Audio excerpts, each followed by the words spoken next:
If only I knew the monster that took an interest in me years ago, I could have detached and built a life somewhere else. But unfortunately, no one came clean or helped me in any way to protect my soul or my youth from being robbed of all the riches that people have in this world that God naturally gives you. The soul's freedom, the ability to choose your career, the ability to be free to do what you want. That person stole all that away from me.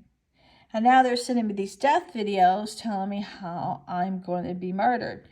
They're always sending me passages from John Saul's book of gory details of how people are tortured. They threaten to do those things. They do all link all this to the horror writer and Disney and Alex Decicco, Sara Dyer, and Bob's Offspring. They keep always linking it to them. But they tell me there's this trophy hunter that comes, and they sent me a picture of his license plate in his truck, and it has a Yeti sticker in the back. And one night when my little dog died, I was down the road, and I saw this man in my creek, and I started talking to him out of curiosity and wondering if he was one of the people that was doing the rituals that are surrounding me. There's so many. And he knew a lot about the supernatural realm.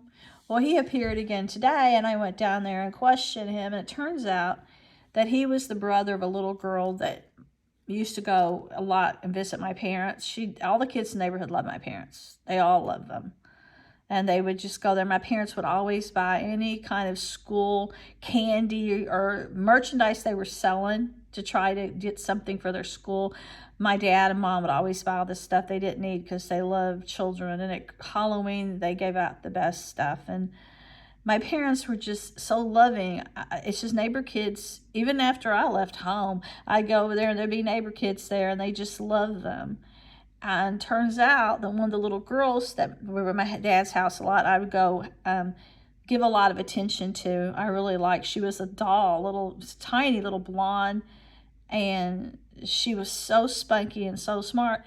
This guy was in my creek today, and it turns out that his little sister was one of them that my parents just adored, that I adored, but I didn't meet him before. And lo and behold, he told me it was her brother. So I invited him in, and we spent an hour or so together, and I showed him all the picture books of all the things that are here that he had no awareness of. And now I'm getting all these funeral crap, death shit, and people doing art of me and telling me I'm a fox, I'm smart. When you start putting pieces together, that's when they get scared and attack.